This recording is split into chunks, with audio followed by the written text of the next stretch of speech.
I'm Professor Ray Lawrence. I'm a Professor of Roman History and Archaeology at the University of Kent. What I want to talk about is how migration and mobility was a fundamental feature of the Roman Empire some 2,000 years ago, and how a society without rapid transport of trains, planes, automobiles, etc., could exist and be highly mobile, and mobility to be a central core feature of the Roman state. Now, this is kind of a difficult thing for us to grasp. If we wanted to travel from our campus in Canterbury to Rome today, we go to an airport and we get on an aeroplane and we get there, or we might drive there. However, some people each day leave Canterbury on a pilgrimage to Rome across the Via Francigena. One of our students, former students, Julia Peters, did exactly this last year. And this project took her 90 days to carry out. Walking on average 30 kilometres per day, she had to arrange stopping places in advance so that she had to get there. There was no choice on each day whether she might not get to the place she was staying the next day. If it was 35 kilometres away, she had to walk 35 kilometres. An obstacle was the Alps, which even in June can still have snow and avalanches in the Great St Bernard Pass. And in winter has up to 20 metres of snow in it and can be minus 15 to minus 30 Celsius. It is one of the great obstacles to transport in the Roman Empire. Now, if we're thinking about this topic intellectually, we have to go back to John Urie's book, Mobilities, and the mobilities paradigm which he put forward for sociology. The mobilities paradigm is quite simple, but it's beautifully simple. The simplicity makes it such a powerful model, whereby the movement of people, things, ideas is embedded in society. It's not something which is abstract, it defines society. So, for instance, today in Europe, freedom of movement is a fundamental thing of the European Union. And also, for anything to do with human rights and the UN, it's written right into Clause 13. So for us, looking at the Roman Empire, we might be able to get a new insight into the Roman Empire by looking at mobility and how the state promoted mobility.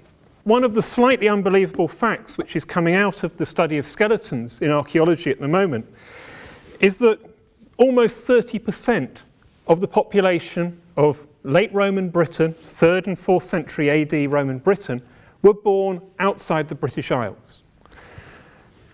This compares with about 13% today. So the Roman Empire, we might say, has a huge migration. Migration is a feature of human history.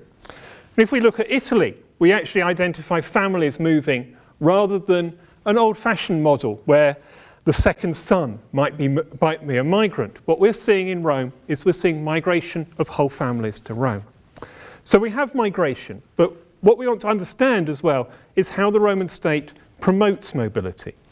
And looking at particularly at the actions of the Roman emperors. The first emperor, Augustus, from 27 BC through to AD 14, his long reign is characterized by many things. But the first year of the first emperor's reign, we find in Rimini is set up this arch. You can go and see it today. You can go and see bridges on the Via Flaminia as well, built at this time. But this bridge has an inscription at the top. And on it we see that Augustus restores the famous roads of Italy. Already by 27 BC, Italy is famous for its roads. And this action is commemorated on coins, it's added to. So a feature of Augustus being emperor is that he restores this road. He restores the state, he restores the roads as well in this same year. Now the scale of infrastructure in the Roman Empire is phenomenal. These bridges and also the viaduct on the top right-hand side show you what a major undertaking this is. We have roughly 1,000 Roman bridges surviving today. Many more survived before the Second World War. And we also find that very straight roads, we have roads in mountains, we also have tunnels. So every sort of infrastructure is there, leading across Europe, in North Africa, and right to the Red Sea. There are also 8,000 milestones, and these come from North Africa, from Britain, from Asia Minor and Turkey. We have them from everywhere. They set out who built it and what number that milestone is, or it refers to the building of bridges as well. Roman roads by the 2nd century AD, certainly in Italy and the Mediterranean, were paved. And they are these paved surfaces, which there are something like 100,000 miles of Roman roads, which we know of, so we might expect 200,000 miles in total. In looking at attitudes towards the roads, we might look at Cicero, who wrote during the Roman Republic, but he sees the road which goes through the north of Greece, through Macedonia, to the Hellespont, as fundamentally the Romans' road. It's our road. And also, when he's in exile from Rome in Thessaloniki, he waits for news on the road because the road is where things are moving around. It's a busy thing, he describes it as in a letter. Now, these are marked in Latin always, even in the Greek part of the Roman Empire and the Greek-speaking part of the Roman Empire. They are in Latin, sometimes bilingual inscriptions. And we see this early on in the last instance on this slide, where roads which had been under a king's name in the Attalid monarchy are then restored by Rome and marked by Roman milestones and Roman measurements. The conquest of space goes with the building of roads. Judea, conquered in the mid-1st century AD, the first ever inscription to the Emperor Vespasian was this road milestone, which was set up by Trajan, the father of the future emperor. Now, this idea of making new roads has a sort of also has a corollary with sort of restoring roads as they become old. These two examples of milestones from the same road, milestones, we think there should only be one. The Romans, if they restored a road, they added another one next to it. You can have as many 10 milestones at the same place.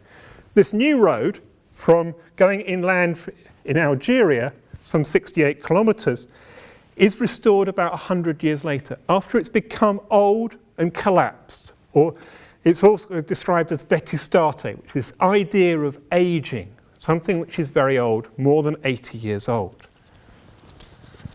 And this idea of aging and becoming old is written in to the very ideas of the Romans about their empire.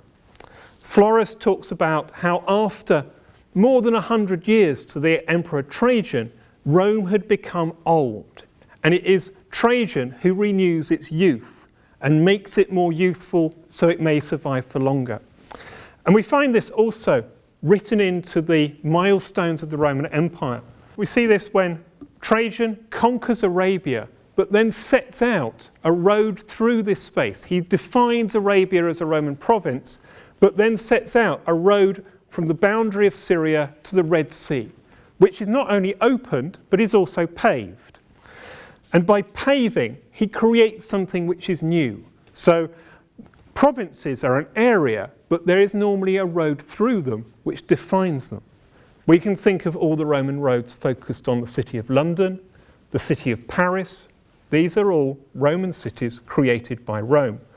If we're going to think through how important it was in the lives of the elite, the people who ran the empire, the senators, in their 20s, they can be involved in road building and road maintenance. In the lowest office on the top, the 4 men are picked out each year in their 20s to run the streets of Rome and the streets outside Rome. In their 30s, when they're aediles, they can be responsible for the streets of the city and keeping them clean. As governors in their 30s or 40s of large areas of provinces such as Britain or parts of Gaul, they are responsible for road building as part of their duties. And ultimately, in their 50s or older, they can be a curator of one of the famous roads of Italy, such as the Via Appia or the Via Flaminia. Hence, roads are written into the very idea of who is important in the state. Now, it wasn't just the roads, it's also the infrastructure which goes with it. Your ability to stay somewhere on the road. Now, there are various phrases for these. Sometimes they're called mansiones, sometimes they're called mutationes, and sometimes they're called stationes in Latin.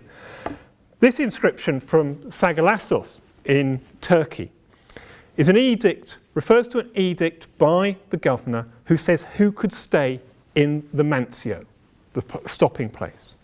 And it lists out the three big authorities in the Roman state: the governor and his staff, the military personnel who may be passing through the province, and the emperor's slaves and freedmen. The emperor's slaves and freedmen are as much part of the state as everything else.